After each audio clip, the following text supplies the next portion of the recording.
Coop. This is my video review of the Nerf Vortex Diatron. Alrighty, so as usual, I will go over the cosmetic stuff, go over the basic operation, which is actually kind of fun in this blaster, and then show you it firing. There'll be an annotation down here if you want to skip straight to the firing test. So, briefly going over the cosmetics, the colors are white, gray, and orange, different shades of gray in there. I'm a pretty big fan of the white. I do like it quite a lot, along with another one of the newer Vortex blasters.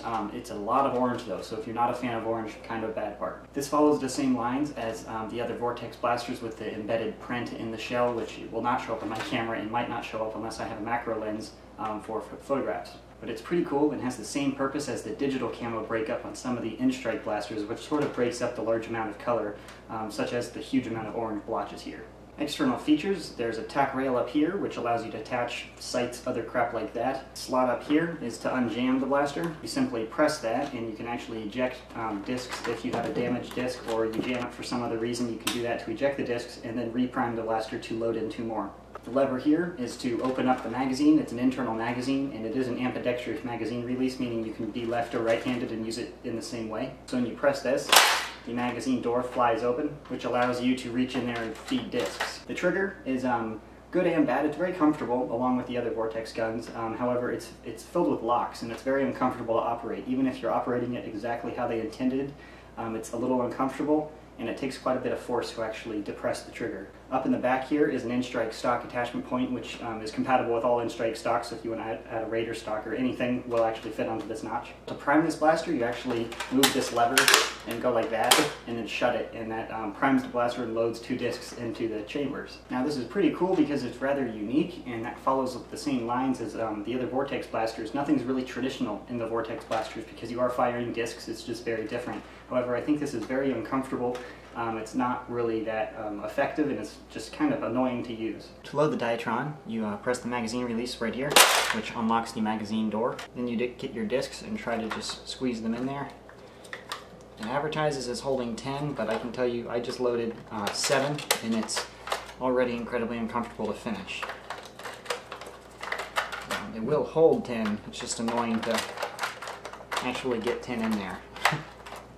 Now there are 10 in, so you just shut the door and then you're good to go. The magazine well is incredibly deep as well, which makes it very difficult to push discs all the way back in there. I have very long fingers. I can't even imagine doing that if I was a small child with very small stubby fingers. It's very deep, very difficult to get into, and overall not very user-friendly. Once it's loaded, it's pretty easy to use and you have 10 shots, which is great, but because it's an internal magazine, you cannot reload quickly. If this is the only blaster you're using, you're going to get shot, or it's going to be a serious inconvenience to have to reload. So now I'll show you the blaster firing.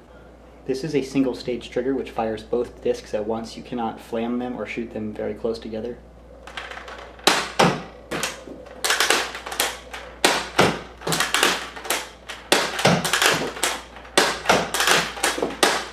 I have not had an opportunity to range test the blaster, however it's shooting just as far as the other Vortex blasters. Keep in mind, if you have the Elite guns, the Elite blasters are going to shoot much higher initial velocities just because they're those are dart guns, these are disc guns, so they shoot at a lower velocity, which means it's slightly safer, and the discs will carry quite a bit. But again, because they are discs, they will lack accuracy quite a bit, and if you play outside, just a little bit of wind or kind of a pressure change is going to make the disc drop, or the wind will push them down and sometimes just slap them out of the air. It's pretty funny. It's pretty funny, but if you're trying to shoot people, it's kind of annoying. The discs, that's just a problem with the discs in general. That's not this blaster in particular. But that's something definitely to keep in mind if you're looking at this review to potentially purchase this. So now we're going into my opinion of the blaster. Because of the uncomfortable nature of the blaster, I cannot recommend this to pretty much anybody. Priming the blaster is very difficult. It's annoying, filled with friction, and just gross. It feels like there are so many locking mechanisms internally that it just completely restricts normal use. It's not preventing you from breaking it, it's just preventing you from using it. It's quite annoying. So not being able to deprime the blaster, you have to have 2 discs in this gun to fire it. It won't fire just one, and it's just kind of annoying. The internal magazine has tons of flaws. It's incredibly annoying to use. The trigger's yucky. It's small and, well, it's short, but it's incredibly bulky. It's too big to use as a sidearm and too weak and unwieldy to use as a primary. I don't see any reason to use this blaster at all. That's a pretty harsh opinion, which I don't like anything about it other than the colors, which I actually do quite like. I like the white a lot. But if you're looking for a blaster other than for cosplay or something like that, to actually shoot at people, I would not recommend this one at all. So that's my review and opinion of the Diatron. I know mine's very negative, my opinion that is. But if you're after different parts of Nerf, don't let me discourage you from actually purchasing this. I just like my guns to actually work well. That's it, so thanks for watching.